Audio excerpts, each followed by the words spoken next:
Fala galera, um bom dia, boa tarde, boa noite. E aí, como vocês estão? Espero que todos estejam muito bem.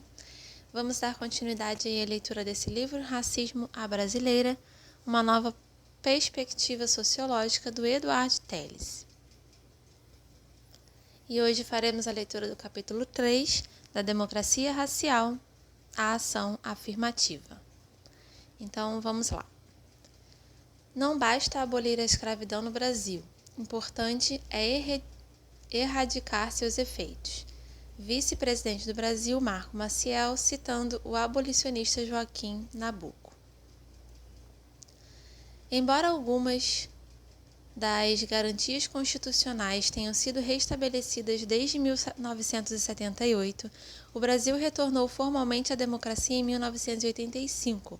O declínio econômico dos anos 80 no Brasil contrasta com o grande e consistente crescimento das 5 décadas anteriores. Apesar de ter ocorrido devagar e de forma desigual, a democratização abriria espaço político para que ativistas dos movimentos sociais de vários tipos expressassem suas preocupações. Os direitos civis e políticos foram garantidos formalmente e, em certa medida, os direitos sociais de certos grupos, mulheres, deficientes físicos, foram priorizados. No entanto, uma resistência especialmente intensa às demandas do movimento negro persistiram porque, aparentemente, essa causa ameaçava dogmas centrais do nacionalismo brasileiro. Especialmente durante a década de 80, quando continuava a ser defendida a ideologia da democracia racial, o que limitaria a capacidade do movimento negro de ter ressonância junto à elite brasileira. Antes do fim da década de 70, as associações de negros no Brasil tinham uma tendência culturalista e objetivos assimilacionistas, e, além disso, estavam engajadas em políticas clientelistas e corporativistas. No entanto, com o início da redemocratização, os objetivos e métodos políticos usados para alcançar tais objetivos passaram a ser desacreditados por uma nova geração de ativistas do movimento. Os novos líderes negros dos anos 70 e 80, normalmente mais jovens e com maior grau de educação, perseguiam a confluência de políticas raciais e de classe, enfatizando a identidade negra e denunciando a democracia racial como mito. Em 1974, a resposta à exclusão racial de carnavais anteriores, um grupo de negros de Salvador, Bahia, fundou o bloco de carnaval Ilê Aie, exclusivamente para negros. As ações do Ilê Aie em favor da negritude sinalizariam a transição das mobilizações culturais do passado para um protesto negro moderno. No mesmo ano e de forma semelhante, embora não fosse explicitamente político, o movimento Black Soul marca o início da mudança no Rio de Janeiro e em São Paulo. O Black Soul se caracterizava pelas expressões ostensivas da identidade negra na moda, música e dança, o que o próprio Gilberto Freire denunciou como sendo um movimento não brasileiro e um produto do imperialismo dos Estados Unidos. A transição à política negra moderna se completou em 1978 com a formação do Movimento Negro Unificado, MNU. Em julho daquele ano, cerca de 2.000 negros se reuniram em frente ao Teatro Municipal de São Paulo para protestar contra a existência de generalizada discriminação racial no Brasil. Pelos meados dos anos 80, o pequeno, mas crescente movimento negro iria começar a exercer uma certa influência no governo federal e em vários governos locais. As primeiras tentativas de políticas públicas. Nos anos 80, em resposta às crescentes demandas do movimento negro, alguns estados implantaram conselhos especiais sobre a condição dos negros. O primeiro desses foi o Conselho de Participação e Desenvolvimento da Comunidade Negra do Estado de São Paulo, criado em 1984.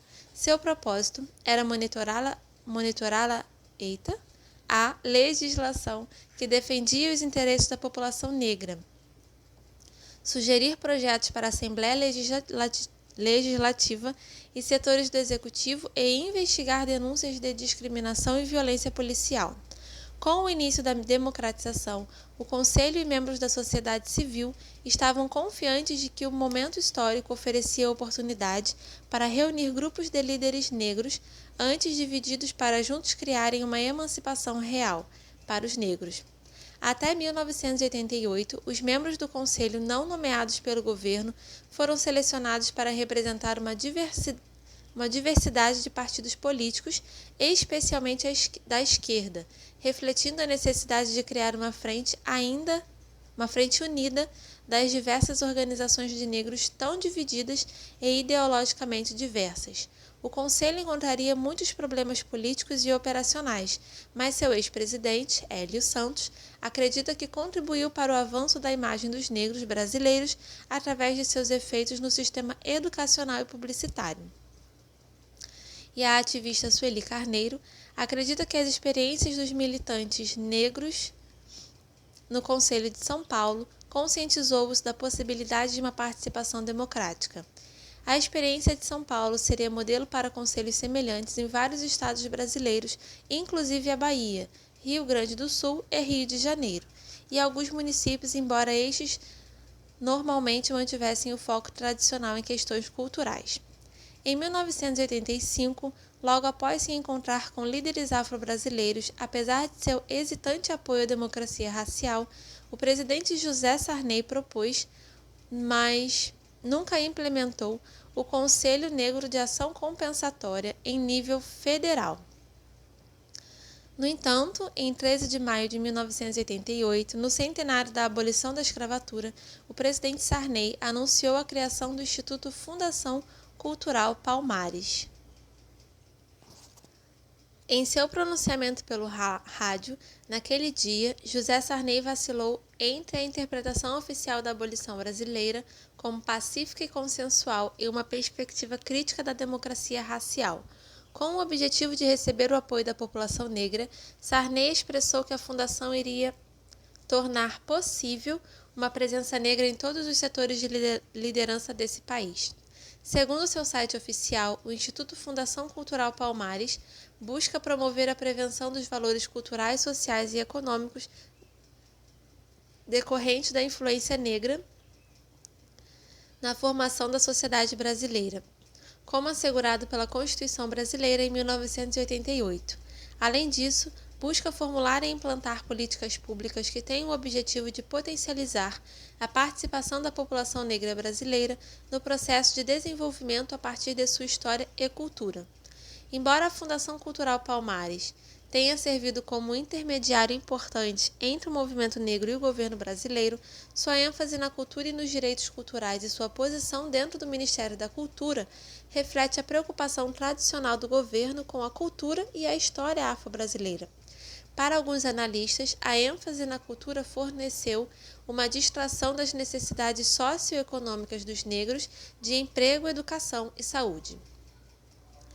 Em outra frente, defensores dos direitos do Brasil começaram a fazer progressos assegurando reformas legislativas e constitucionais para expandir os direitos democráticos de todos os cidadãos e criar novos direitos para grupos historicamente menos favorecidos.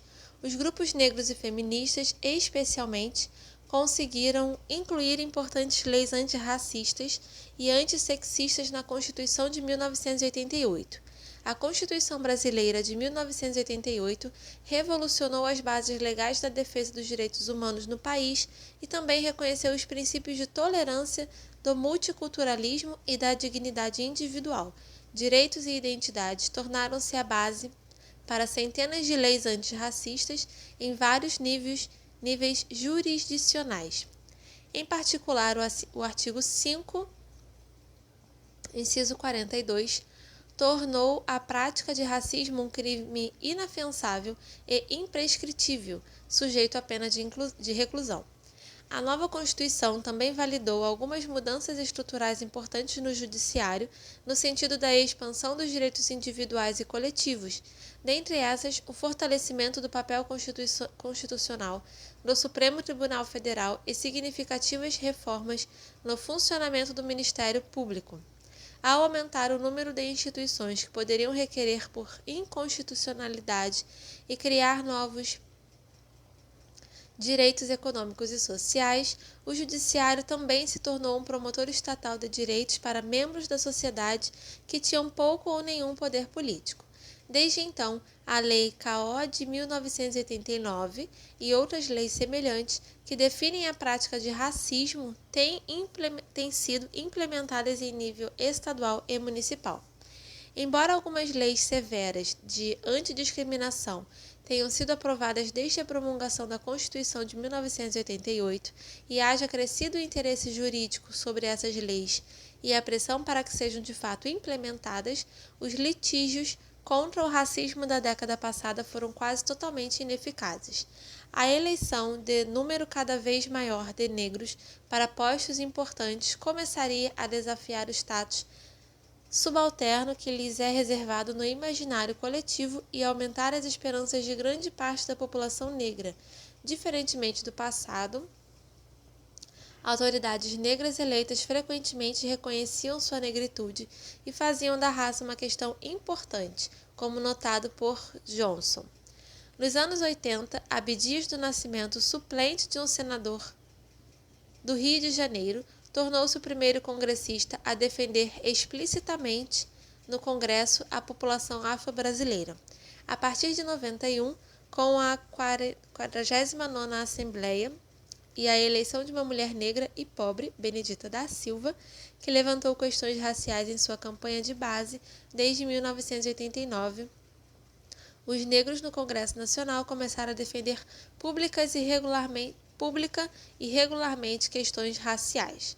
Desde então, os deputados Paulo Paim, do Rio Grande do Sul, Benhur Ferreira, do Mato Grosso do Sul, Luiz Alberto da Bahia, todos membros do Partido dos Trabalhadores, PT, e outros, têm tomado posições firmes na defesa dos direitos dos negros.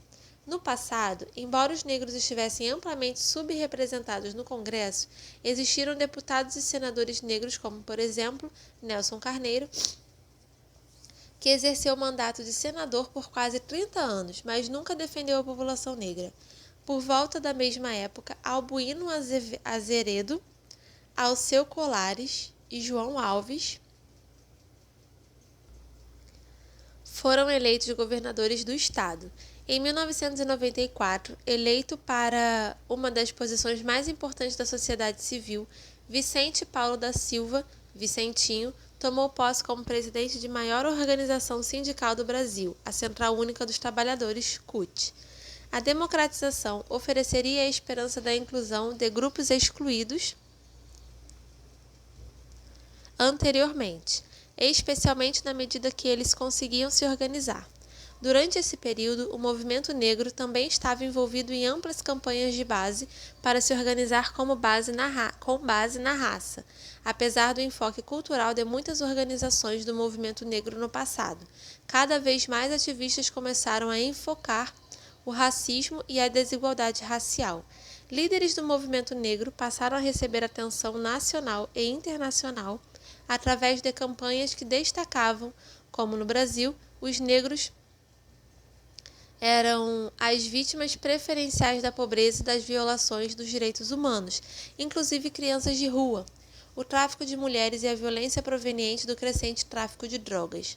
Como outros movimentos sociais e com o apoio de fundações internacionais, particularmente da Fundação Ford, vários líderes negros conseguiram criar organizações não governamentais, ONGs, que utilizavam profissionais treinados e funcionários de apoio. Por exemplo, o GLE10, Instituto da Mulher Negra Brasileira, foi criado em São Paulo em 1990, e o Centro de Estudo das Relações do Trabalho e Desigualdade. CERT foi fundado mais tarde também em São Paulo e começou a sensibilizar os líderes sindicais quanto às questões de raça. O Centro de Articulação de Populações Marginalizadas, CEAP, foi criado com esse nome no Rio de Janeiro em 1989 e transformou-se numa típica organização do movimento negro por volta de 1994, com financiamento europeu. Na verdade, começou a se organizar em 1979 sob a denominação de Associação de Ex-Alunos da FEBEM, tratando questões da infância e enfocando amplamente o fato de serem as crianças de rua predominantemente negras. No final da década de 90, várias ONGs do movimento negro, com dimensão, recursos e capacidade profissional variados, foram criadas em vários estados brasileiros. A organização do movimento negro em ONGs se espelhou na mudança dos movimentos sociais em geral, e essas organizações se tornariam cada vez mais seus representantes institucionais. No início dos anos 90, advogados iriam finalmente utilizar as cláusulas antirracistas da Constituição de 88. Em particular, algumas ONGs do movimento negro contrataram advogados, na maioria das vezes provenientes do pequeno número de negros formados em direito, para atender às crescentes demandas de seus constituintes que haviam se conscientizado do racismo e queriam registrar suas queixas. No início, essas organizações estabeleceram linhas diretas, como o SOS Racismo, para defender as vítimas de discriminação, normalmente envolvendo insultos raciais. O primeiro SOS Racismo começou no IPCN, Instituto de Pesquisa das Culturas Negras no Rio de Janeiro, em 1992, em forma de jornal nos moldes do jornal francês de mesmo nome e financiado com recursos franceses. Em 1993, o GLE10 estabeleceu o primeiro SOS Racismo com assistência jurídica e até 1997 existiam linhas diretas de SOS Racismo em vários estados brasileiros, incluindo Rio de Janeiro, São Paulo, Santa Catarina, Sergipe e Pernambuco. Embora alguns desses casos tenham sido importantes para destacar a explícita e por muito tempo negada natureza do racismo na sociedade brasileira, as decisões em favor dos queixosos eram raras e tiveram pouco efeito na reparação do racismo brasileiro. Pesquisadores da Folha de São Paulo puderam identificar apenas 3 condenações registradas entre 1988 e 1998. Uma exceção importante foi a vitória de 1992 no Tribunal Superior do Trabalho de Vicente Paulo Espírito Santo, um trabalhador da Companhia Elétrica de Santa Catarina que foi demitido por desejo de seu patrão de branquear o departamento. Esse foi o único caso que o racismo que chegou ao Tribunal Superior no Brasil, segundo Nilo Kawai, o advogado que representou o Espírito Santo. O requerente foi vitorioso no final. Apesar das derrotas na primeira instância e em nível de apelação, devido à combinação de um planejamento estratégico, dedicação ao caso e sorte, além da vigilância e da representação jurídica competente, Kawai cita a importância da pressão política das ONGs do movimento negro local, que conseguiram chamar a atenção dos programas jornalísticos nacionais e ofereceram constante apoio emocional juntamente com os sindicatos locais, para que o demandante não desistisse, apesar das ofertas de compensação monetária de sua empresa, e por acaso a atenção momentânea da mídia dada aos assuntos raciais como consequência das revoltas em Los Angeles de 1992.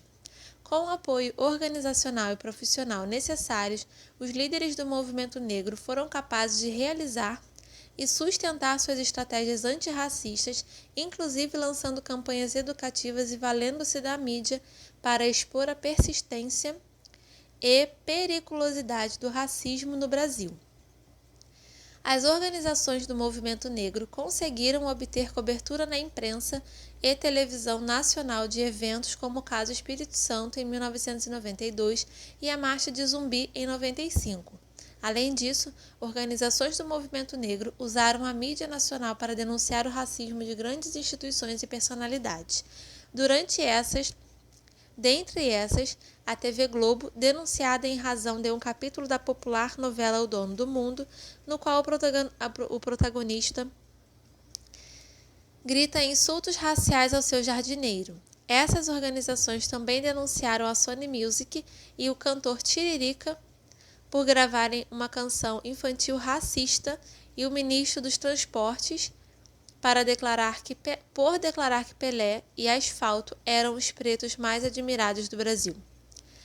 Essas ações normalmente levaram os acusados a propor compensação pela agressividade racial quando reconhecidas.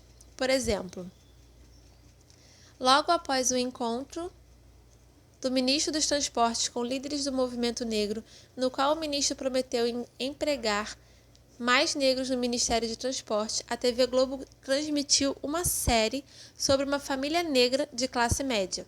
Mais recentemente, ONGs do movimento negro conseguiram cobertura nacional para sua campanha contra o racismo no Carnaval baiano, acusando as escolas de samba de impedir negros de participar dos desfiles e para um boicote aos shoppings da classe média no centro do Rio de Janeiro, acusando os donos das lojas de não empregarem trabalhadores negros.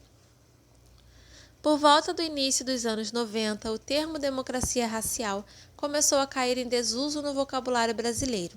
Até 1995, segundo uma pesquisa nacional do maior jornal do Brasil, a ampla maioria dos brasileiros acreditava que o Brasil era um país racista, como refletido nos dados da tabela 3.1. O movimento negro fez da democracia racial um conceito não apropriado, sem volta, apesar da contestação dos mais importantes acadêmicos brasileiros desse período. A forma de pensar de Freire prevaleceu por mais de 50 anos, mas finalmente uma nova forma de pensar tomaria seu lugar nos anos 90. Esse novo período seria marcado pelo reconhecimento do racismo por vários setores da sociedade brasileira e o surgimento de pressões para que o Estado ampliasse a cidadania democrática real e os direitos humanos de uma população negra. Para falar sobre as relações de raça no Brasil, agora é preciso dar mais atenção à questão da ação afirmativa, o que reflete o reconhecimento do governo da existência de racismo no Brasil e o fim do conceito da democracia. Tabela 3.1, percentual de pessoas a favor da mistura racial e que reconhecem a existência de preconceito por raça no Brasil em 1995. Essa é a tabela, gente. Porcentagem que concorda com a afirmativa, uma boa coisa do povo brasileiro é a mistura de raças. Tá aqui a tabelinha.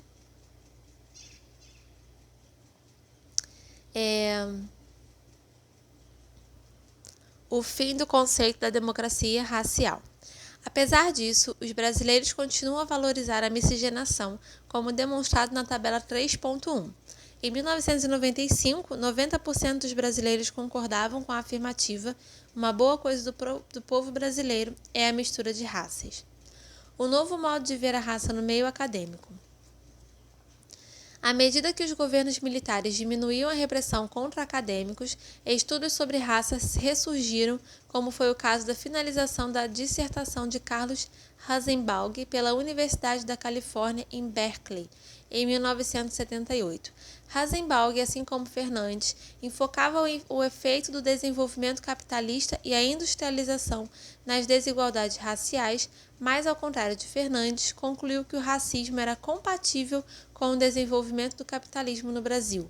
Rosenbaum acreditava que a dominação racial e o status inferior dos negros persistiria porque o racismo adquiria um novo sentido desde a abolição e continuaria a servir aos interesses materiais e simbólicos dos grupos dominantes brancos que desqualificariam os concorrentes não brancos.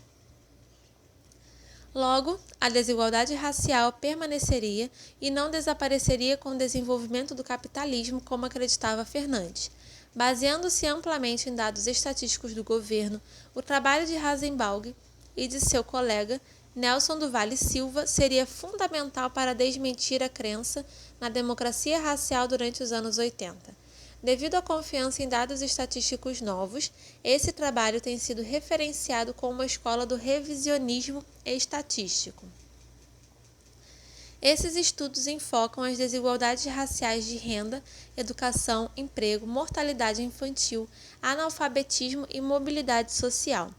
Outra contribuição fundamental na mudança da concepção brasileira sobre raça foi a publicação de um livro sobre a desigualdade racial na força do trabalho, O Lugar do Negro na Força de Trabalho. Escrito por analistas do IBGE, por se tratar de uma agência governamental, a importância da obra é ainda maior. Nos anos 90, a raça começou a ser aceita como campo legítimo de estudo nas ciências sociais do Brasil, refletindo o novo consenso de que raça e racismo eram questões importantes. Estudos sobre raça proliferaram em uma vasta gama de disciplinas e foram realizadas pesquisas sobre questões mais amplas do que nas décadas anteriores. Essa mudança sinalizou uma transformação importante na esfera acadêmica brasileira, na qual os estudos sobre raça passaram de não importantes, ou no melhor dos casos, de uma área de pesquisa marginal dos anos 60 até os anos 90 para se tornar um dos campos de maior interesse acadêmico. Isto se revela de forma clara no número de painéis sobre raça nas decisões acadêmicas brasileiras, particularmente na ANPOX, a Associação Nacional de Pós-Graduação de Pesquisa em Ciências Sociais. Mais frequentemente, economistas destacados, cientistas políticos e analistas de políticas públicas passaram a interessar pelo assunto pela primeira vez, e um número crescente de jovens sociólogos e antropólogos brasileiros, inclusive uma nova geração de acadêmicos negros, desenvolveria suas áreas de pesquisa em torno das questões raciais. Estudos quantitativos sobre a desigualdade racial no Brasil continuam a ser produzidos até o presente momento, servindo como um constante lembrete das injustiças raciais do Brasil e oferecendo subsídios importantes para as demandas do movimento negro. De fato, o Instituto de Pesquisa Econômica Aplicada, IPEA, órgão do governo federal, foi comissionado em 2001 a conduzir estudos sobre a desigualdade racial no país. A pesquisa estatística sobre o tema parece ter perdido sua proeminência acadêmica devido à falta de novas descobertas, mas continua a ganhar manchetes e sustentar as demandas do movimento social sobre a necessidade de reparação das desigualdades que continuam a ser encontradas. Estudos etnográficos e históricos também continuam demonstrando a existência de racismo no Brasil. De forma mais destacada, dois acadêmicos, Antônio Sérgio Guimarães e Lívio Sansone, pesquisaram na última década uma vasta gama de questões raciais que ocuparam posições institucionais importantes. Sua grande influência no debate sobre raça no Brasil permitiu a capacitação nesse campo de muitos jovens negros e brancos. A emergência do movimento negro, um diálogo com o governo federal. No dia 20 de novembro de 1995, milhares de pessoas marcharam em homenagem aos 300 anos da morte de Zumbi dos Palmares. A marcha em Brasília culminou com ativistas do movimento negro e líderes sindicais expondo suas demandas ao Congresso Nacional e em reunião com o presidente Fernando Henrique Cardoso, quando exigiram medidas concretas de combate à discriminação racial. No mesmo dia, o presidente anunciou a criação do Grupo de Trabalho Interministerial, GTI, para o desenvolvimento de políticas públicas de valorização da população negra. Vale notar que, pela primeira vez, o líder do governo brasileiro reconhecia a existência de racismo no país e anunciava a possibilidade de medidas de promoção na justiça racial, rompendo, assim, com décadas de negativa formal do racismo. O GTI foi encarregado de gerar propostas para a inclusão dos negros na sociedade brasileira, e estas ideias foram publicadas em um documento de 72 páginas. Infelizmente, o governo não criou um grupo ou mecanismo semelhante para a viabilização dessas ideias, e alguns ministros tentaram boicotar a implementação das recomendações do GTI. A possibilidade de políticas do tipo ação afirmativa foram debatidas no Seminário Internacional sobre Multiculturalismo e Racismo, financiado pelo Ministério da Justiça e sancionado pelo presidente Cardoso em 1996. Nesse seminário, o presidente declarou: o preconceito racial tem que ser desmascarado. Tem que ser realmente contra-atacado, não só em termos verbais, mas também em termos de mecanismos e de processos que possam levar a uma transformação na direção de uma relação mais democrática entre as raças, entre os grupos sociais, entre as classes. Mais tarde, ainda em 1996, o presidente Cardoso criou o Programa Nacional de Direitos Humanos, PNDH, que recomendava objetivos de curto, médio e longo prazo para mulheres, pessoas com deficiências físicas, povos indígenas e pessoas negras. A curto prazo, o programa previa o estudo de políticas públicas que valorizassem os negros. A médio prazo, o PNDH buscava desenvolver ações afirmativas para o acesso dos negros aos cursos profissionalizantes, à universidade e às áreas de tecnologia de ponta.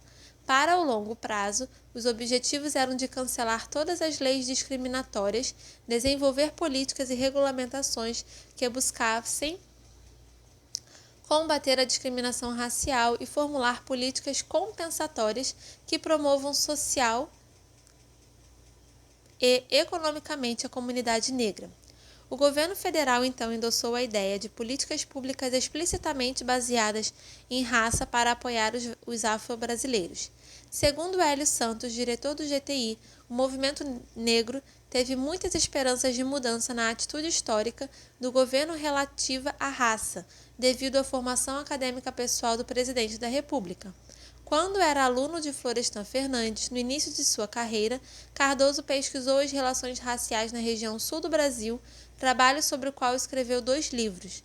No entanto, o compromisso do presidente dessa época com o movimento negro parece ter desaparecido durante os 5 anos seguintes ao PNUD. Embora tenha ressurgido com a Conferência Mundial sobre o Racismo em 2001. Até 2001, menos de 2 anos antes do fim do segundo mandato do presidente, muitos dos objetivos do plano ainda não tinham sido implementados. O diálogo com o governo, segundo Édio Silva, se tornaram um monólogo, com o movimento negro persistentemente fazendo suas reivindicações e um governo que ouvia, mas não respondia.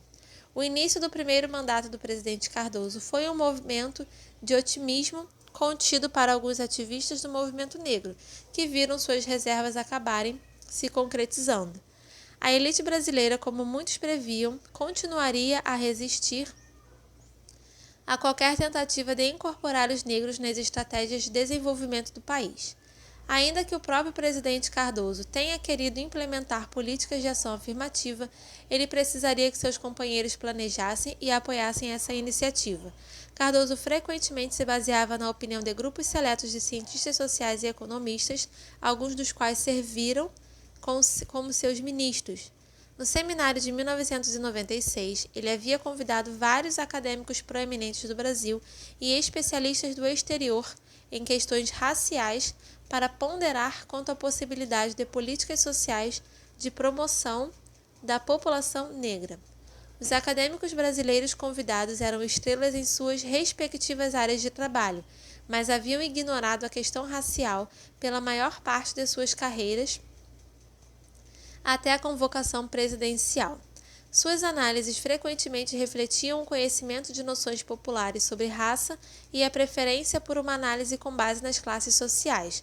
Os acadêmicos estrangeiros, por outro lado, eram principalmente especialistas em questões raciais, mas suas análises pareciam ter pouca ressonância entre os tomadores de decisão política, talvez por estarem menos sintonizados com a política brasileira à época e não terem sido incluídos nas reuniões subsequentes.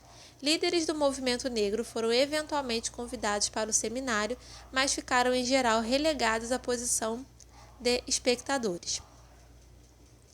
Embora reconhecessem a existência de racismo na sociedade brasileira, os acadêmicos brasileiros cuja opinião importava mais ao presidente e seus administradores reforçaram a crença de que a democracia racial é profundamente valorizada no Brasil.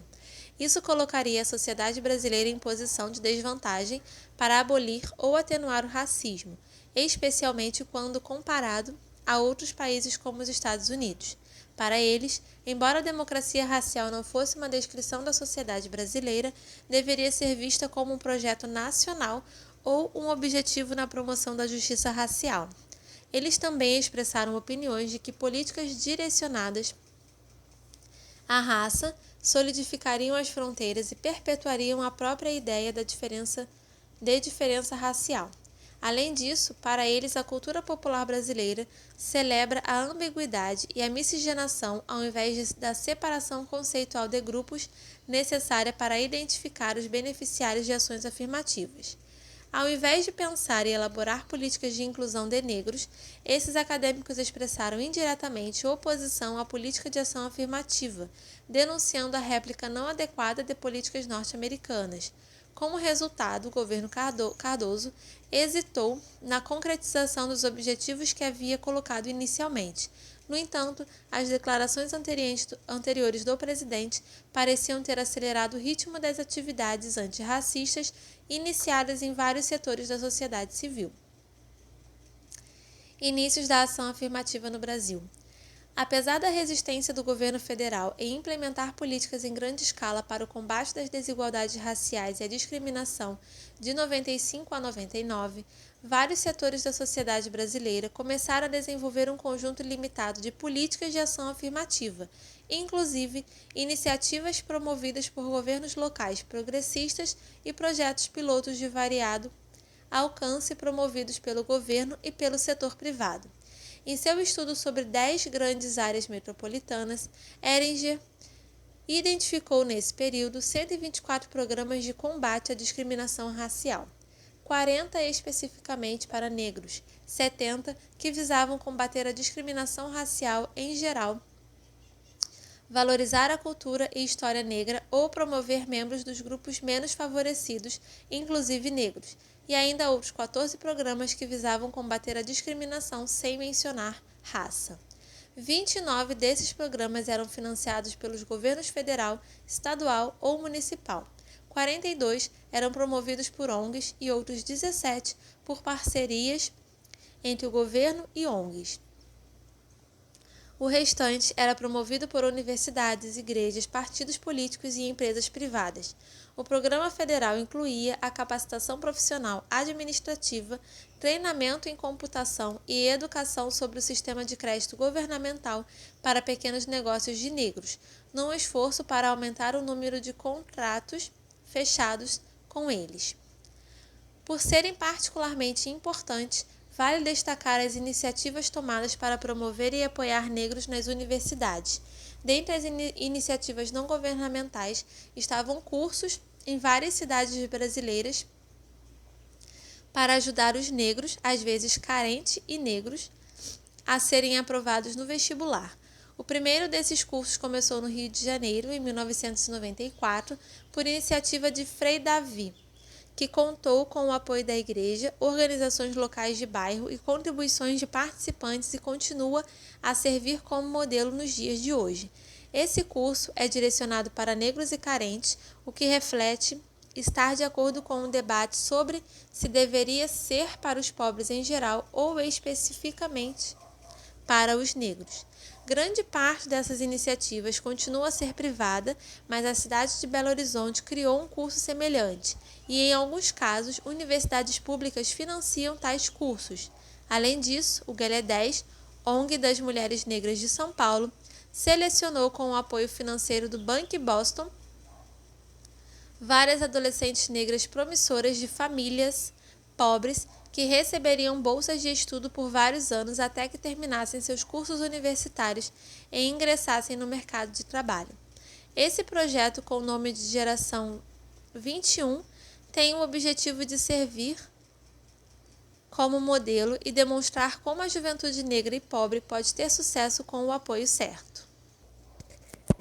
Apesar do amplo apoio a cotas para negros no trabalho e nas vagas universitárias, leis de ação afirmativa em nível federal têm sido proteladas no Congresso Nacional.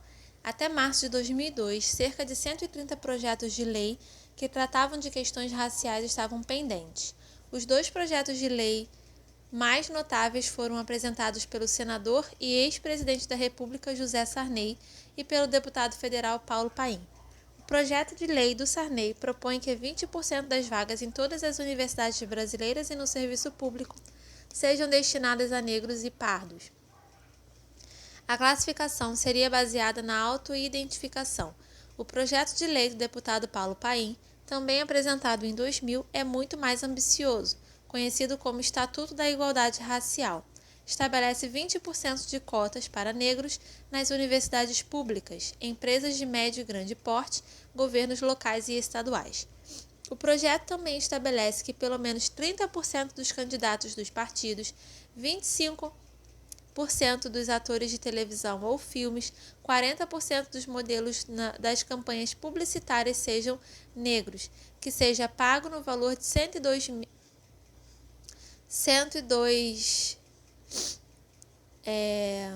esqueci o nome disso aqui, não é reais.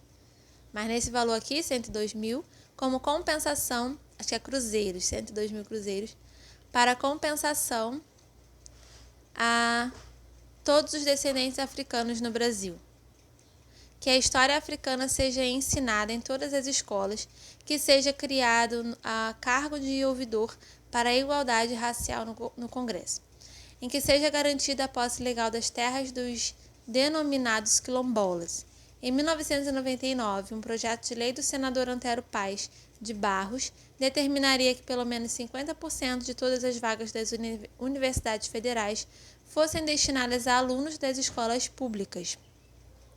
A ideia de cotas ou metas para os pobres, ao invés de para negros, talvez tenha maior chance de aprovação no Legislativo Federal, dada a histórica oposição da elite brasileira a ações específicas de raça. 2 governos locais, liderados por partidos da esquerda, implementaram políticas de combate ao racismo.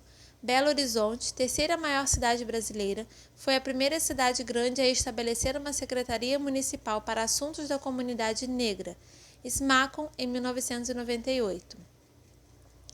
Mas a secretaria ficou entre um fogo cruzado político e foi desmantelada em 2000, como descrito em Moreira, ex-diretor da SMACON.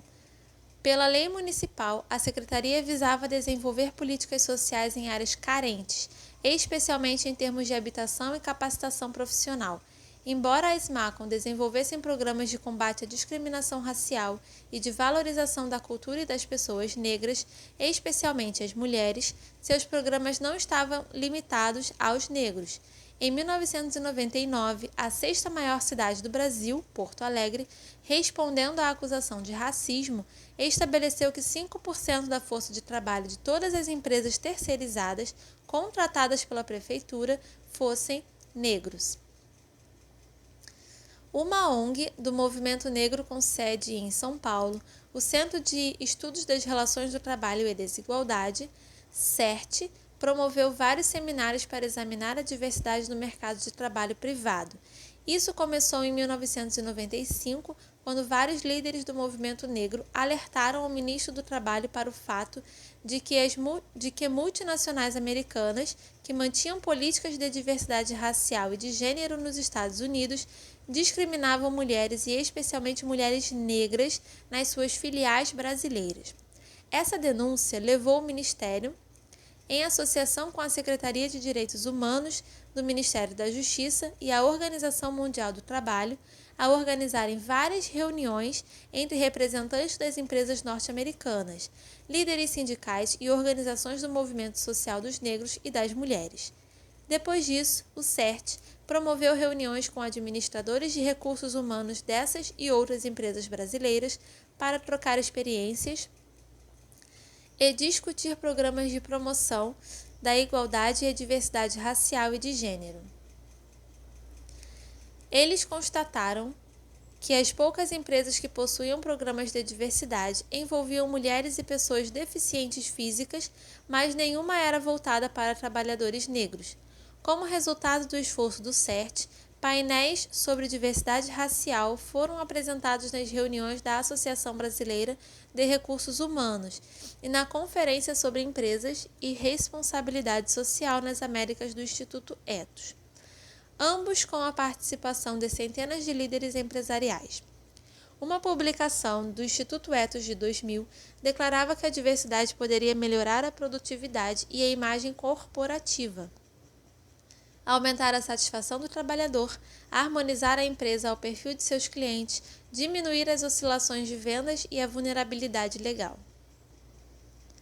No setor da mídia, em 1984, a atriz Zezé Mota criou o Centro Brasileiro de Informação e Documentação do Artista Negro, CIDAM, para promover atores e outros artistas negros. Em resposta à alegação da mídia de produtores de filmes e teatro de que não havia artistas negros disponíveis, o CIDAM criou em 99 um site na internet com fotos e currículos de mais de 1.000 artistas negros, inclusive aqueles em grandes produções da televisão. Como um avanço legal, uma lei do estado da Bahia, onde os negros constituem cerca de 75% da população, determina que nas campanhas publicitárias do estado, pelo menos 1/3 dos modelos os atores sejam negros. Tentativas semelhantes em nível federal tiveram pouco sucesso. O Estatuto da Igualdade Racial, como proposto pelo deputado Paim, é mais audacioso do que a lei baiana, determinando que as redes de televisão transmitam apenas programas e filmes nos quais pelo menos 25% dos atores sejam negros e que produtores de filmes e de peças publicitárias contratem pelo menos 40% de negros como artistas e modelos. A única área na qual o governo federal foi ativo nesse período em seu apoio explícito à comunidade negra tem sido em permitir o reconhecimento das históricas comunidades negras rurais ou os quilombos. Como muitas dessas comunidades se formaram de escravos fugitivos organizados para resistir à escravidão, os descendentes desses escravos nas antigas terras de quilombo representam hoje a continuidade histórica e simbólica dos tempos de resistência à escravidão. Muitas dessas comunidades ficaram isoladas por décadas ou até mesmo séculos e, por isso, conservam alguns elementos das línguas, religiões e outras tradições culturais africanas. Em termos práticos, as terras de quilombos normalmente permitem a sobrevivência de seus habitantes de forma sustentável, com respeito ao meio ambiente, contrastando com o forte e amplo desmatamento das abusivas empresas privadas instaladas nas terras dos arredores. A Constituição de 88 reconhece a legitimidade da demanda histórica dos atuais habitantes dessas terras. Embora seja parte integrante da sobrevivência cultural e material dos descendentes de quilombos, o direito à terra dos atuais habitantes continua sendo ignorado e sistematicamente violado.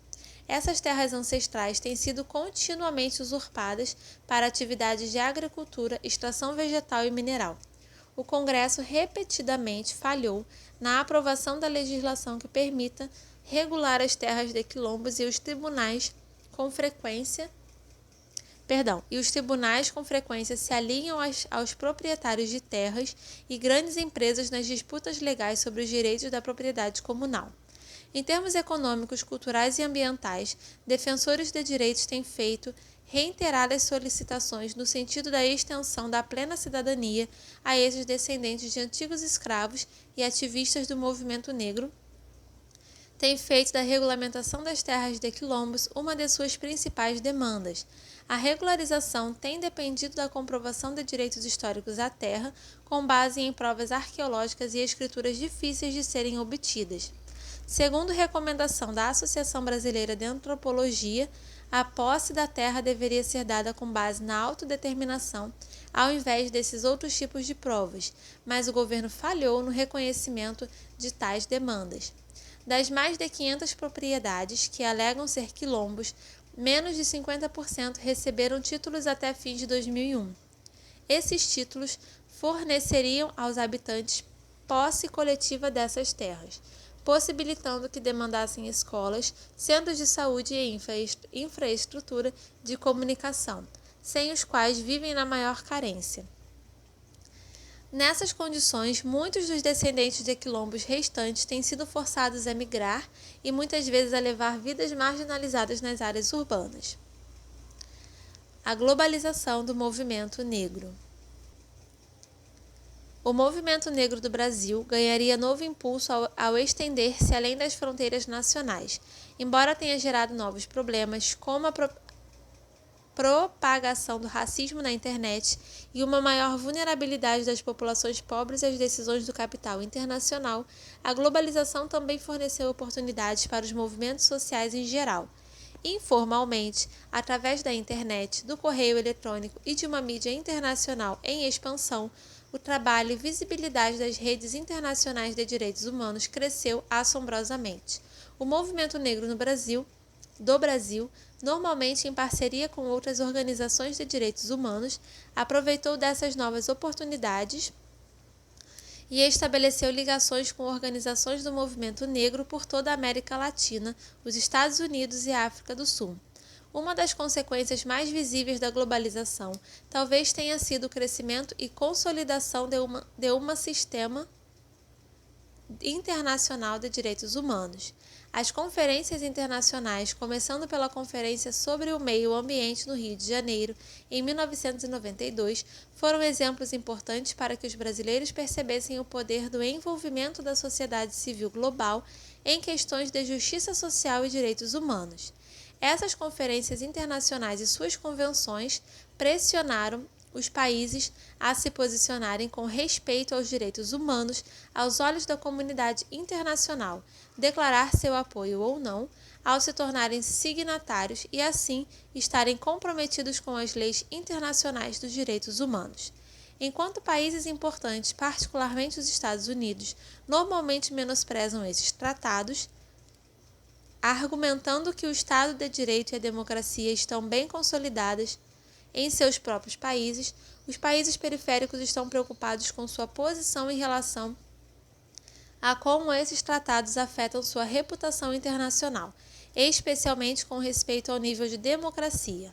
O Brasil assinou as mais importantes convenções internacionais das Nações Unidas contra o racismo a partir de 1968. O movimento negro brasileiro também se tornou parte de um movimento mais amplo de direitos humanos dentro do Brasil, que agora reconhece que os negros são as maiores vítimas das violações dos direitos humanos por causa da persistente discriminação e sua subsequente posição na estrutura econômica social. Embora o movimento de direitos humanos moderno do Brasil tenha começado principalmente com a oposição da classe média ao regime militar e suas violações dos direitos políticos e civis, nos últimos anos esse movimento agrega aos antigos novos ativistas de base que lutam contra a injustiça social com termos econômicos, sociais e culturais. Dessa forma, o movimento negro tem sido capaz de colocar a questão racial no centro da agenda nacional de direitos humanos, tanto do governo quanto da sociedade civil em geral. O Movimento Nacional de Direitos Humanos, MNDH, que evoluiu a partir da luta pelos direitos políticos e civis durante a ditadura militar, reflete isso.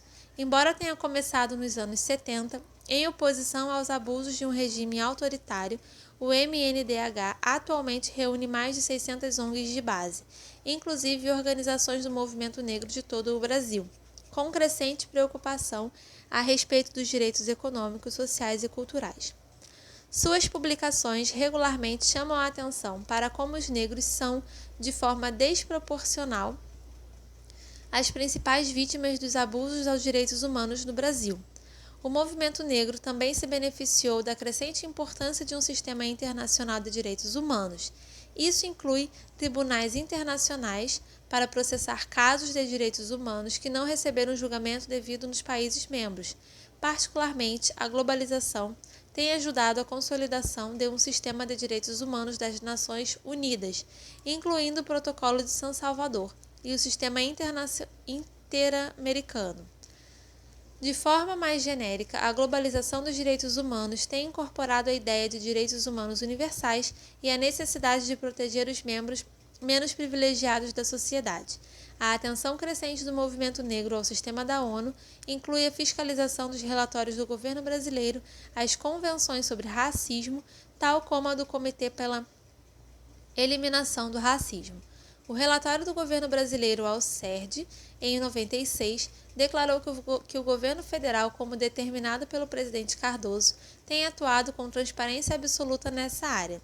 Enquanto os relatórios anteriores observavam como a miscigenação havia diminuído o racismo na sociedade brasileira, aquele relatório apresenta várias estatísticas sobre a desigualdade racial. Preparado com a consultoria do Núcleo de Estudos da Violência da Universidade de São Paulo, o relatório sugere legislação nacional e medidas administrativas para proibir o racismo e a discriminação racial. Embora atribua as desigualdades raciais a um racismo histórico e a concentração dos não-brancos em regiões rurais e pobres, não é suficiente na identificação da discriminação contemporânea. Isso vai ao encontro das declarações de Rubens Recupero, quando o embaixador do Brasil nos Estados Unidos, que alegou que essa desigualdade inegável é produto não do racismo, mas de distintas causas históricas. No entanto, o relatório de 2001, lançado como antes da Conferência Mundial da ONU contra o Racismo, admitiria o racismo contemporâneo, apresentando suas várias dimensões e demonstrando como o judiciário brasileiro havia respondido a essa situação. Preocupados com o fato de que as comunidades negras na América Latina não haviam obtido sua parcela correspondente de fundos de desenvolvimento, líderes do movimento negro também começaram a participar de reuniões com expoentes do capitalismo global, tais como o Banco Mundial e o Banco Interamericano de Desenvolvimento. Talvez, como resultado de uma crescente presença do movimento negro, essas instituições têm se tornado cada vez mais preocupadas com questões sociais no seu trabalho da América Latina e têm colocado o auxílio às vítimas de racismo entre suas prioridades desde finais dos anos 90. A primeira vez que um líder do movimento negro brasileiro participou de uma dessas reuniões foi em janeiro de 1998, em Nova York, quando um representante do Brasil, junto ao Banco Interamericano de Desenvolvimento, BID, considerou a proposta de Ivanir dos Santos de investir nos afro-brasileiros como ridícula, fazendo ousadamente a seguinte recomendação: eu acho que você não deveria levantar essa questão. Esse é um problema dos Estados Unidos que não existe no Brasil. No entanto, o presidente do BID foi sensível à questão do racismo, repelindo a posição do representante brasileiro e iniciando um diálogo entre o BID e o movimento negro brasileiro. Essas reuniões representaram um grande desafio para a ideologia da democracia racial brasileira, porque as decisões tomadas por essas instituições condicionariam a tão necessária ajuda ao desenvolvimento social brasileiro a considerações sensíveis à questão racial. A caminho de Durban. Em 1997, depois de uma reunião entre organizações do movimento negro, advogados e líderes interessados em leis antidiscriminatórias, foi criada uma rede antirracismo composta por advogados, promotores públicos e juízes negros e brancos. Depois disso, foram realizadas várias reuniões, tendo às vezes 100 participantes, entre eles acadêmicos e juristas brasileiros e estrangeiros, e às vezes um representante do governo federal, como secretário nacional de Direitos Humanos. Vale notar que Nelson Jobim, ex-ministro da Justiça e hoje membro do Supremo Tribunal Federal, também se encontrou várias vezes com essa associação e se tornou um importante interlocutor com o governo. Além da discussão normal sobre estratégias para melhorar e ampliar os benefícios da lei antirracista e desenvolver formas para implementá-las, a rede buscou dar início a um debate ativo sobre como melhor promover o status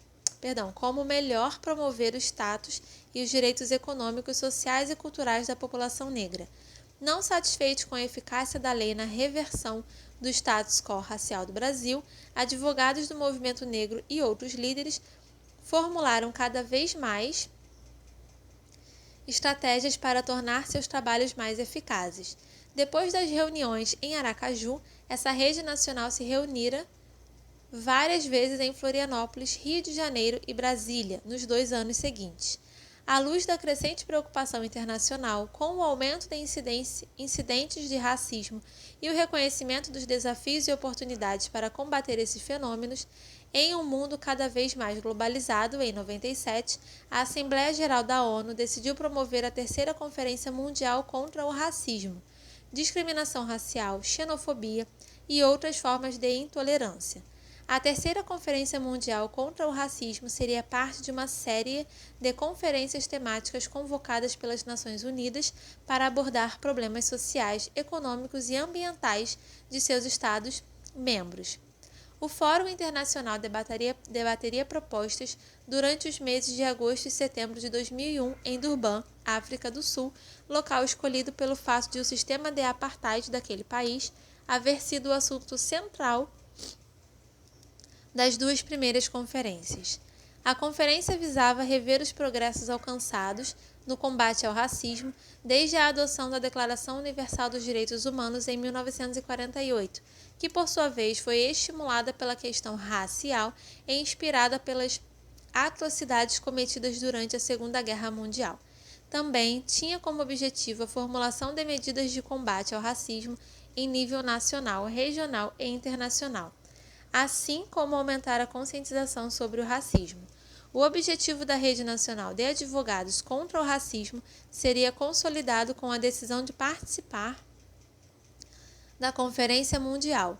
Especificamente, inscreveram-se junto ao Grupo Jurídico Internacional de Direitos Humanos, que havia tomado a liderança na organização da Conferência Mundial das Nações Unidas. O Law Group se reuniria com ativistas negros e importantes elaboradores de políticas e lideraria várias sessões de treinamento para participação na Conferência Mundial. Antes das conferências internacionais, o diálogo do movimento negro com o governo havia quase sempre sido intermediado pelo Instituto Fundação Cultural Palmares.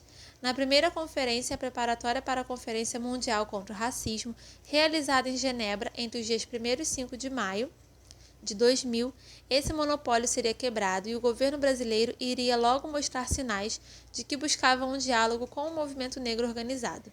Embora o governo brasileiro tivesse se comprometido em sediar uma reunião regional das Américas para a preparação da Conferência Mundial, a representante da Fundação Palmares anunciou que o Brasil não seria mais o anfitrião, alegando que os líderes negros não queriam que a conferência fosse no Brasil.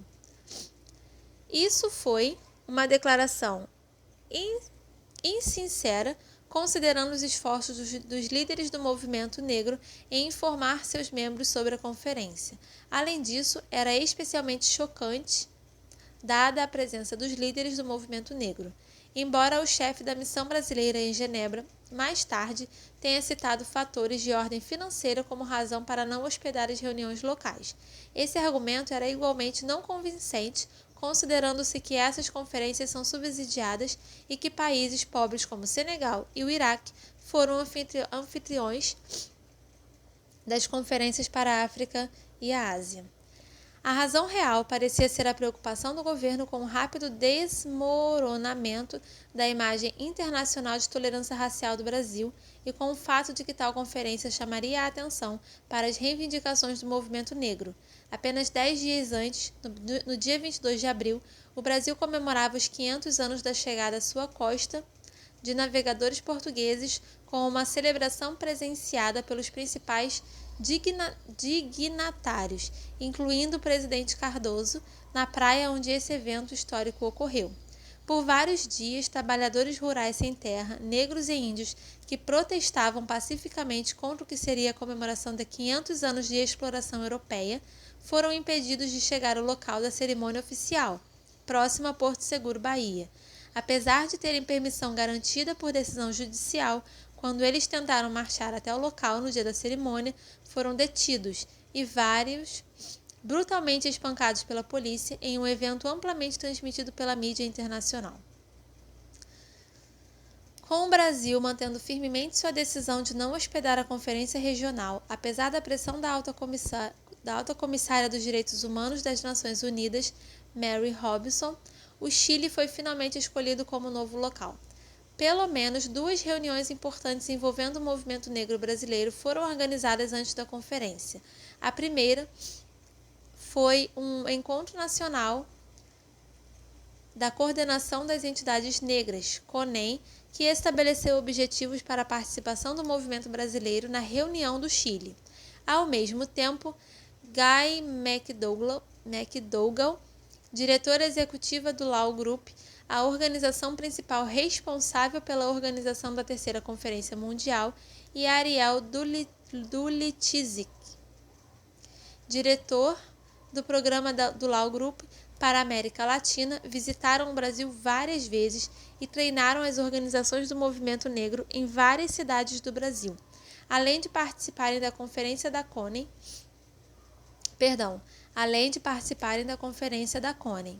Em sua visita ao Brasil, assim como antes das viagens do Sr. Dulitzik, o Law Group capacitou advogados e ativistas em questões técnicas e assuntos substantivos que seriam discutidos na Conferência Mundial e em suas conferências de preparação. Antecedendo as preparações oficiais para a Conferência Mundial, a Fundação Sulista para a Educação organizou uma série de 4 reuniões internacionais para discutir relações humanas no Brasil, África do Sul e Estados Unidos entre 97 e 2000 e propor ações para superar as consequências do racismo. Os organizadores da conferência produziram uma série de publicações, algumas com tradução para o português, e reuniram líderes do movimento negro e autoridades do governo dos 3 países para discutir questões em comum e as possíveis soluções para o problema.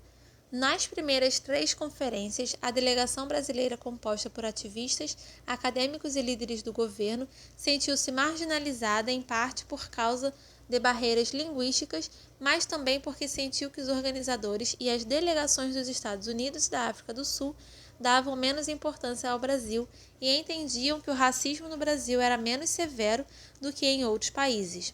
Essas conferências foram importantes, pois estabeleceram ligações entre as autoridades do governo e o movimento negro, mas o problema racial brasileiro parecia ser um problema interno com pouco interesse internacional. No entanto, até a 4ª conferência, que aconteceu logo antes da Conferência Preparatória de Genebra, em Capitol, em maio de 2000, a delegação brasileira despertou o interesse dos sul-africanos e dos norte-americanos. De fato, o Brasil se tornou o centro das atenções nos debates. Provocado pela ausência de brasileiros no painel sobre soluções para o racismo, Abdias do Nascimento, de 85 anos, gritou da plateia, questionando a integridade dos organizadores quanto à inclusão do Brasil. Outros ativistas se juntaram nesse esforço, também questionando a ausência histórica dos negros entre os representantes do governo brasileiro. Um jovem diplomata da Embaixada Brasileira, enviado especificamente de Pretória para monitorar os debates, repetidamente proclamou que o Itamaraty e o governo brasileiro não discriminavam. Como era de se esperar, os ativistas negros brasileiros reagiram e uma troca vívida aconteceu, chamando a atenção dos norte-americanos e dos sul-africanos para o caso brasileiro. Eles perceberam finalmente que os seus países, livres de segregação oficial e do apartheid, e começando a enfrentar o contra-argumento da neutralidade racial, tinham muito que aprender com o Brasil. Wade Wederson, diretor executivo da liderança da Conferência de Direitos Civis dos Estados Unidos, observou para a vice-governadora do Rio de Janeiro, Benedita da Silva, a mais alta autoridade brasileira negra, que nós, norte-americanos, como muitos sul-africanos, finalmente percebemos que o Brasil não era aquele ideal racial que imaginávamos. O diálogo estabelecido nas reuniões preparatórias para a Conferência Mundial e na Fundação Sulista para a Educação entre os líderes do movimento negro e membros do Ministério das Relações Exteriores era sem precedentes. Até fins dos anos 90, mesmo quando a ideia de democracia racial não tinha mais o apoio popular no Brasil, o Itamaraty continuou a proclamar entre seus colegas estrangeiros a ideia de que o Brasil era especialmente tolerante às diferenças raciais. O Ministério das Relações Exteriores era talvez o último órgão do governo que continuava abertamente a proclamar a tolerância racial do Brasil e até mesmo a democracia racial, acreditando que essas ideias continuariam a ressoar entre alguns estrangeiros e que estaria imune à vigilância do movimento negro e da sociedade civil. Ao mesmo tempo, não havia mais que 5 negros entre seus mais de 1000 diplomatas. Por toda a década de 90, o Itamaraty permaneceu imune ao reconhecimento do racismo dentro do Brasil. Sem sofrer críticas, as autoridades do Itamaraty continuariam a propagar a superioridade moral do Brasil em matéria racial perante governos estrangeiros, no que talvez possa ter sido o último suspiro da democracia racial dentro do Ministério das Relações Exteriores do Brasil, um embaixador brasileiro, quando anunciava o desejo do Brasil de sediar a Conferência Regional para a Conferência Mundial contra o Racismo em março de 2000, afirmou: "Eu não preciso insistir no significado desse evento para o Brasil, cuja essência como nação se expressa através da afirmativa da mistura étnica e da tolerância." Embora seus companheiros normalmente saudassem a democracia racial no Brasil, este diplomata brasileiro não a mencionou, mas parecia estar certo de que a imagem que ele projetava continuaria a repercutir perante a comunidade internacional. Logo, não era infundada uma boa dose de ceticismo quanto ao desenrolar dessas conferências. Se por um lado a reputação do Brasil em direitos humanos deixava muito a desejar, o corpo diplomático brasileiro e outros representantes internacionais em meados dos anos 90 dariam pleno apoio aos direitos humanos e à correção da discriminação racial nesses fóruns. O apoio do governo aos direitos humanos e o combate ao racismo foi em grande parte pura retórica, uma vez que o governo fez pouco para tentar honrar seus compromissos internacionais dentro do país. Apesar de ser signatário das convenções internacionais dos direitos humanos, essas garantias legais e princípios geralmente não são implementados em nível local. O governo brasileiro tem um discurso progressista sobre a democracia racial em nível internacional, mas é conservador internamente. De fato, o único discurso aceitável aos órgãos internacionais era a favor dos direitos humanos e da democracia, embora internamente, normalmente, esses valores não fossem colocados em prática. Diferentemente de outros anos, as preparações para essas conferências internacionais foi um estimulante para o movimento negro brasileiro sem precedentes.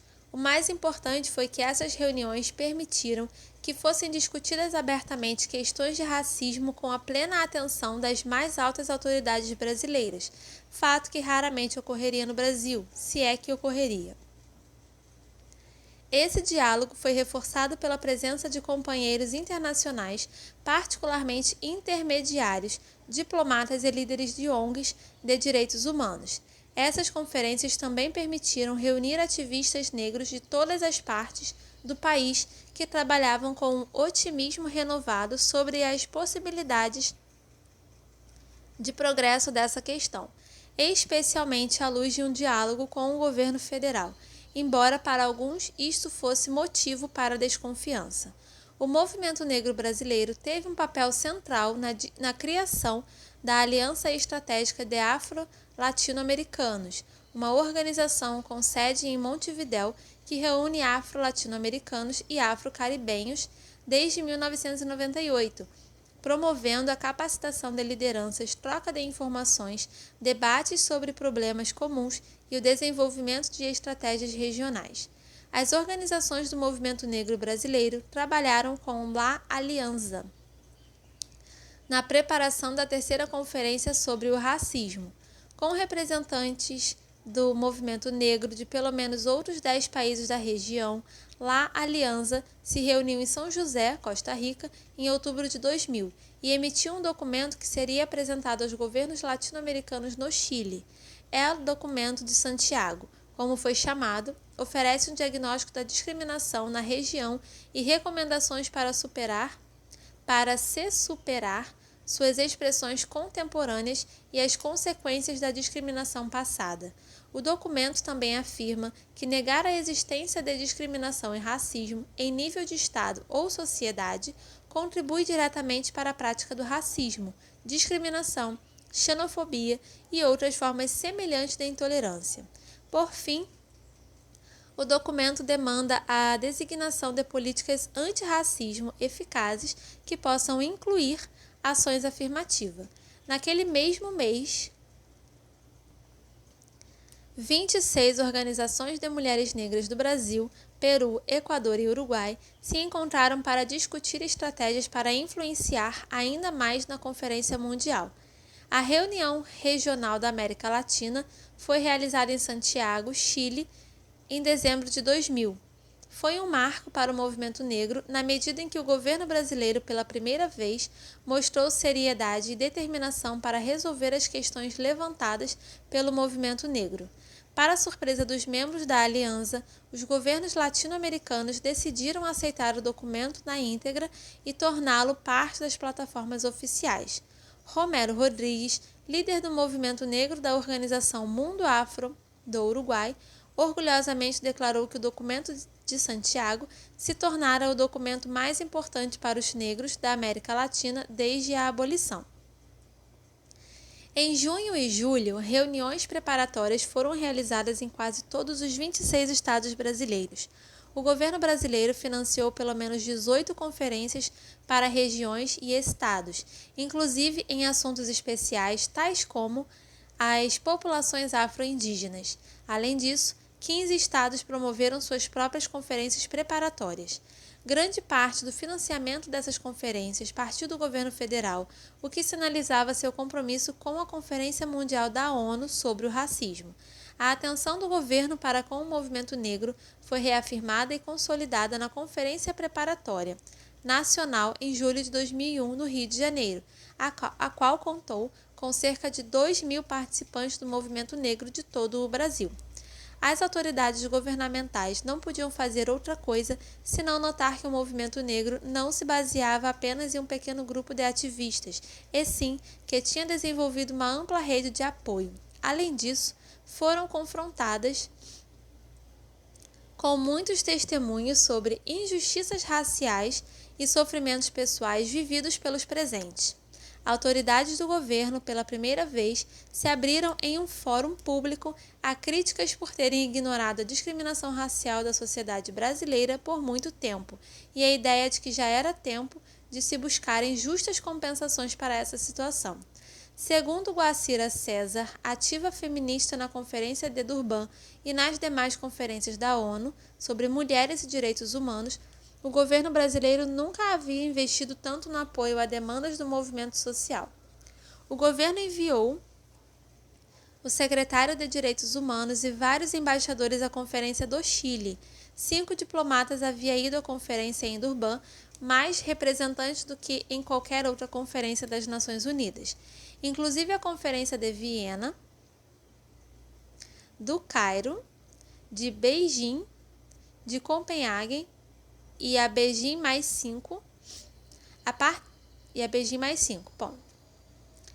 A participação do governo federal demonstrou uma seriedade sem precedentes sobre as questões raciais que continuaria a surpreender alguns dos mais céticos dos líderes do movimento negro. O Itamaraty, particularmente, não mais ignorou ou negou as questões raciais como no passado, e sim empenhou grande esforço e recursos para a Conferência sobre Racismo. A lentidão do governo brasileiro em abordar as demandas do movimento negro estimulou parlamentares negros a se reunirem pela primeira vez em Salvador em julho de 2001 para formar uma aliança suprapartidária de parlamentares negros.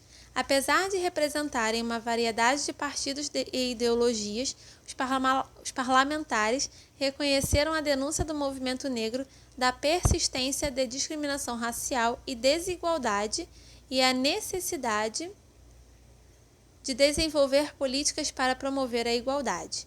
Dentre as prioridades, os parlamentares prometeram coordenar seus esforços na promoção de ações no sentido da criação de um Fundo Nacional de Reparação, cujos recursos sejam fixados por lei, isto é, um percentual vinculado à receita da União dos Estados e dos municípios durante um período inicial de 10 anos para o financiamento de projetos especiais de caráter reparador e promover políticas destinadas à promoção da população negra brasileira e à preservação da cultura e memória formadoras da identidade e autoestima do povo negro.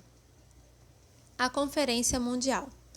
Enquanto ativistas participavam da Conferência Paralela das Entidades Não Governamentais, ONGs, em Durban, nos dias que antecederam a conferência oficial, o Brasil vivia uma transformação histórica na forma como a mídia abordava as questões raciais.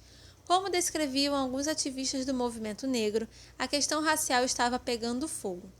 Na semana anterior e durante a primeira semana de conferência, os maiores jornais brasileiros publicaram matérias diárias sobre questões raciais, racismo e sobre a Conferência Mundial. Durante a semana entre os dias 25 e 31 de agosto, os 5 maiores jornais brasileiros publicaram cerca de 170 novos artigos, editoriais, cartas e opiniões. Fato sem precedentes na história jornalística do Brasil, em que as questões de raça eram tratadas como sendo de pouco interesse de público e artigos sobre esse assunto eram publicados apenas ocasionalmente. O interesse da imprensa pode ser explicado, ao menos em parte, pela exploração de um desentendimento político entre o presidente da República, que é favorável a um programa de cotas para negros, e o ministro da Educação, que se opunha à proposta. Esse impasse teve importância, já que se aproximavam as eleições presidenciais, nas quais o ministro era tido como um dos possíveis candidatos do governo. No entanto, o interesse da mídia certamente também refletiu o crescente interesse público pela questão racial no Brasil, que evoluiu continuamente durante a última década e que tenha crescido ainda mais na época da conferência. Para a conferência propriamente dita, o movimento negro enviou entre 150 e 200 ativistas como parte de uma delegação de ONGs que recebeu apoio de várias fundações particulares e governos locais, assim como alguns membros que se autofinanciaram à custa de grande sacrifício pessoal. O contingente brasileiro não governamental na conferência era formado principalmente por ativistas negros, mas também contava com representantes de outras ONGs de direitos humanos, inclusive representantes dos povos indígenas, dos direitos das mulheres e defensores dos direitos econômicos, sociais e culturais.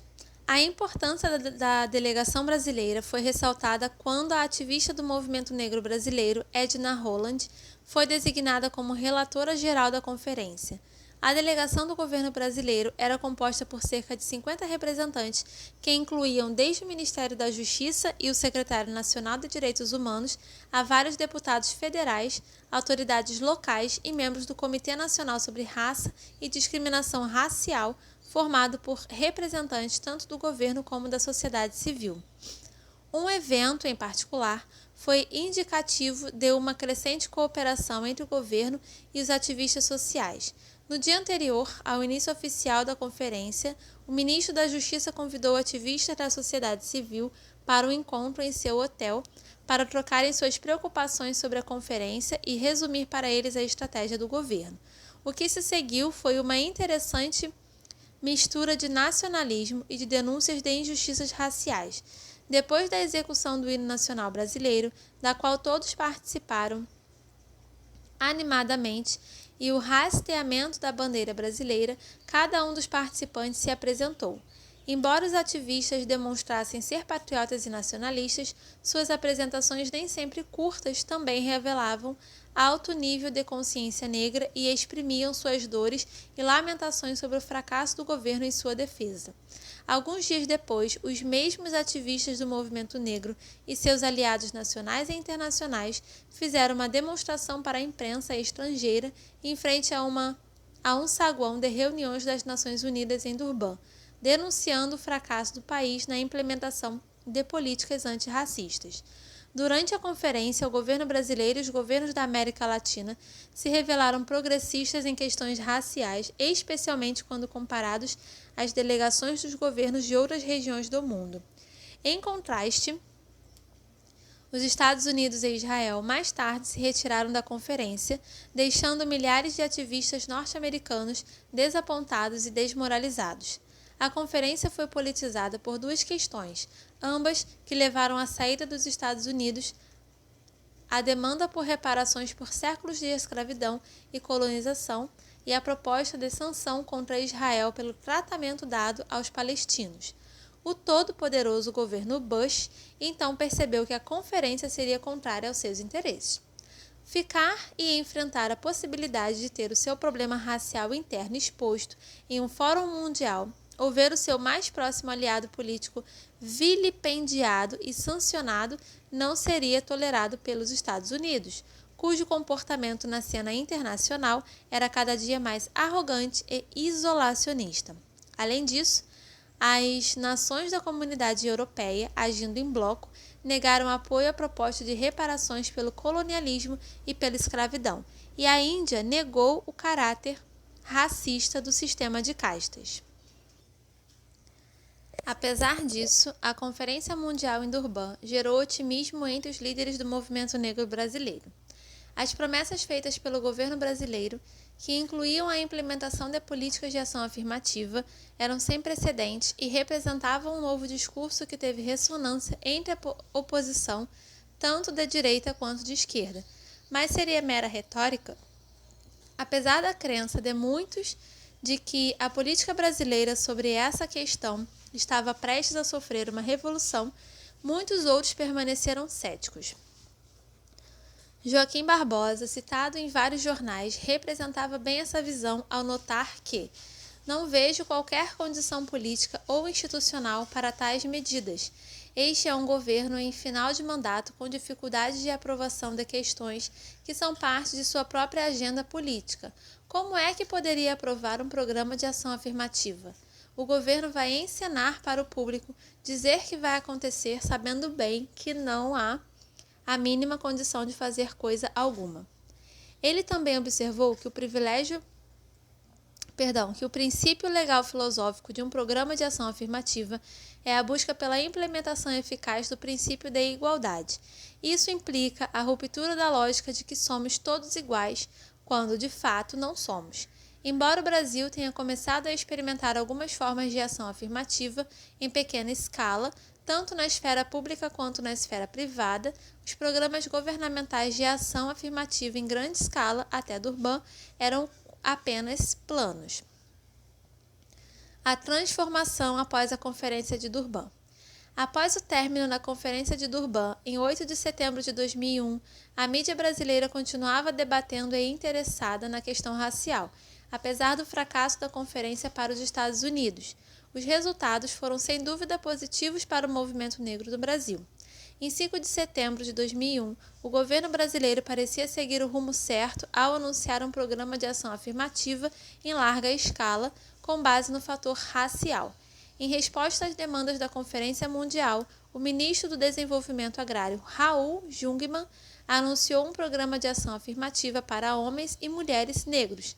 O programa visava reduzir as desigualdades de oportunidades entre os servidores públicos e beneficiários da reforma agrária e agricultura familiar, estabelecendo cotas por raças para a participação de homens e mulheres negros em posições administrativas e em concursos públicos, assim como medidas para garantir às comunidades negras acesso ao crédito rural e a promoção de seminários, pesquisas e programas que enfocassem o gênero, raça e etnia.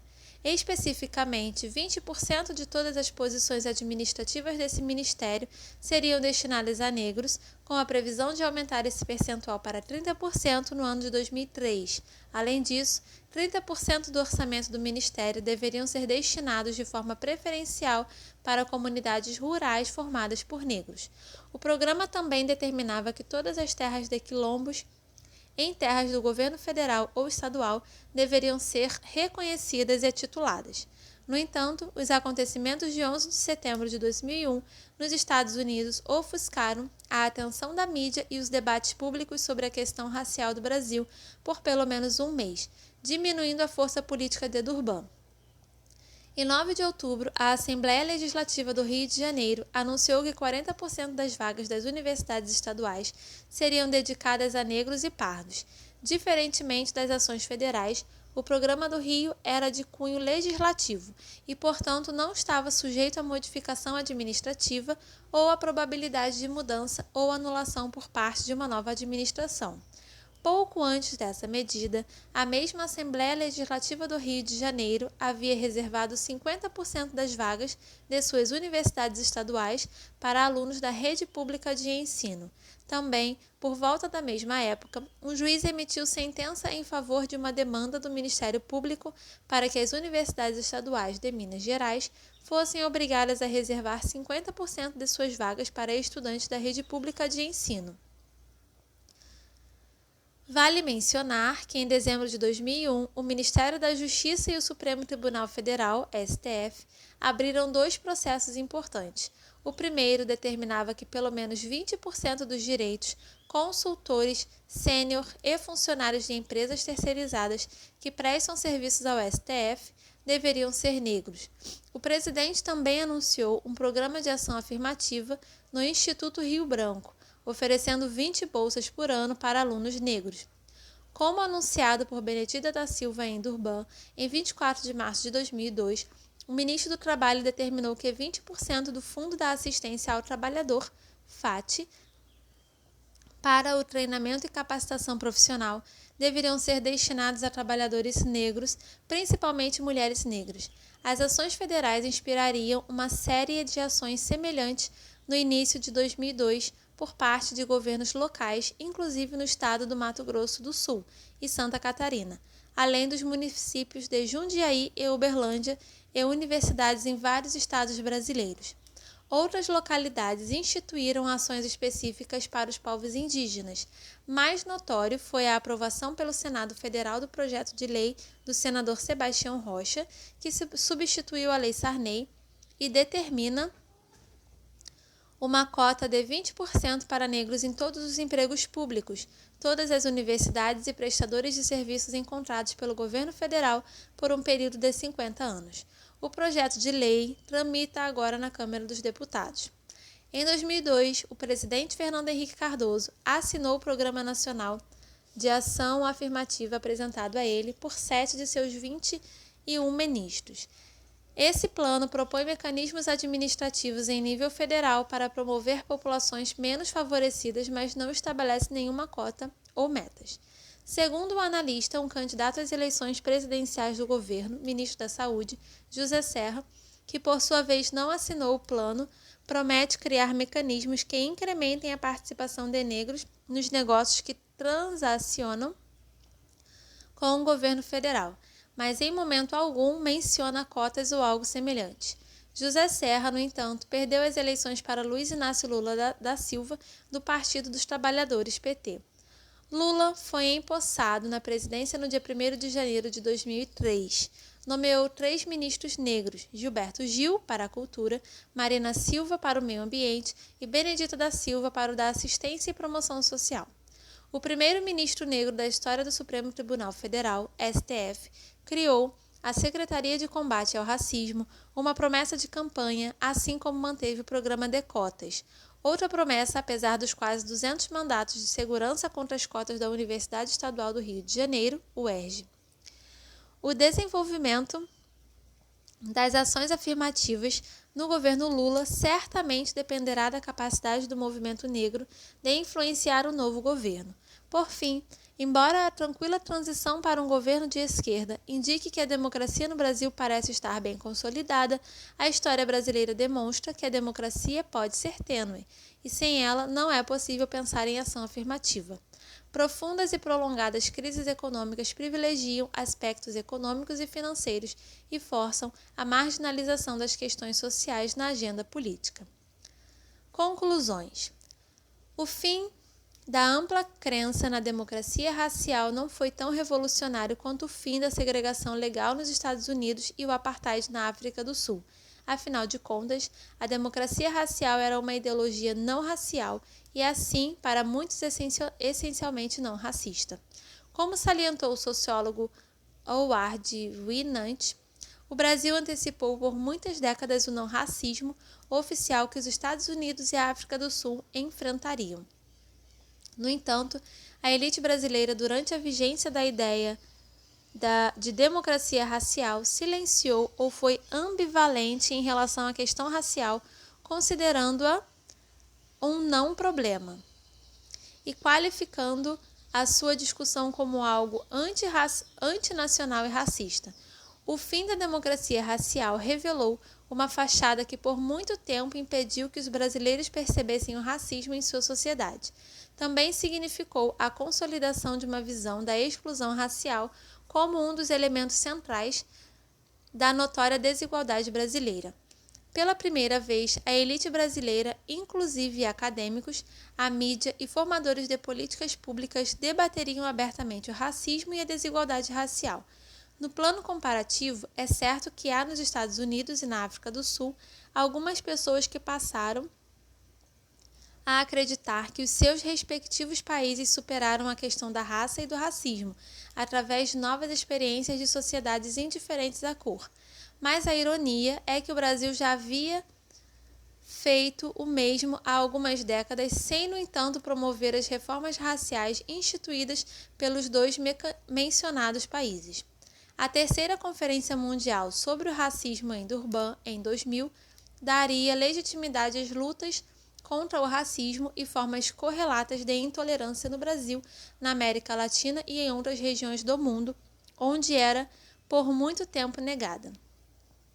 Embora os norte-americanos, talvez com razão, acreditem que a terceira Conferência Mundial ficou prejudicada em razão das ações dos Estados Unidos, conquistas importantes foram alcançadas em países não tão poderosos como o Brasil, que enfrentavam protestos domésticos e internacionais contra políticas racistas e a falta de combate à intolerância racial.